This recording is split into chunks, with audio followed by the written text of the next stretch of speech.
So yun na nga mga katropa, no? Natanggal na natin yung lumang bearing. Kaya mga pre, ito yung kabilang side. So nalinisan ko na rin yan gamit yung diesel at saka yung lumang toothbrush. Ngayon sa pagtanggal, medyo mahirap. Ang gamit ko yung genuine na ehe, yung stock na ehe ng motor ko. Kasi ngayon naka aftermarket tayo. So mas mahaba yung ehe ng aftermarket kumpara dun sa stock. Mas mahaba yan ng konti. Pero pwede naman yung luma. Pero syempre same na stainless ba o bakal, mas may design lang yung bago. Tsaka dalawang nut yung magkabilaan. Tapos ito yung bushing. Ayan, medyo madumi na siya. Lilinisan ko pa rin yan. Tapos yung isang bearing, ayun, medyo buo pa. Pero yung isa, yan yung tumutunog, nadurog na. Ngayon, papakita ko lang kung paano ikasa yung kabilang side. Kabilang side. Dito natin ikakasa. So wala kasi akong tripod eh. Yan. Dito yan. Eto, since may diesel pa yan, hindi na natin lalagyan ng grasa. Saktong lubrication na yung diesel para slide fit siya. Yun o.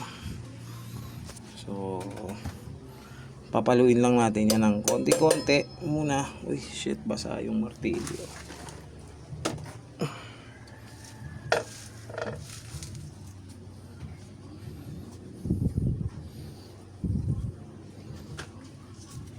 Tapos syempre papalitan na din natin to. Medyo malalim na talaga yung kayod nung rotor disc. May pamalit tayo dyan, gagawin ko ng 260 yan. Pero ito muna yung kailangan. Yan. Kapag nadiin ng ganyan, gagamitan natin ng socket wrench yan. Tapos yung extension na maiksi. Tapos ayun yung mga rubber seal.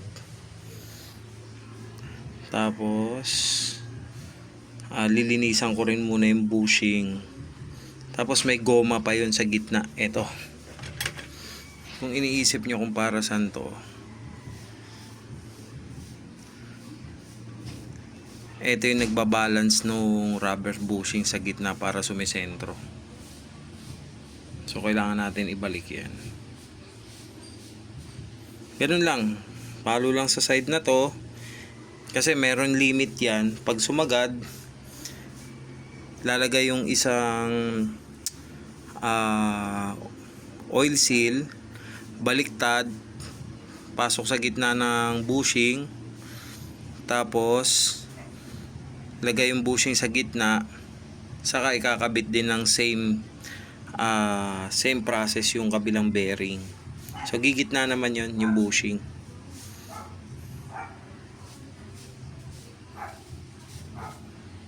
Tapos sabay kabit na rin nung oil seal. So yun lang. Ganun lang kabilis yung proseso. Maganda sana kung may papakita ko. Pero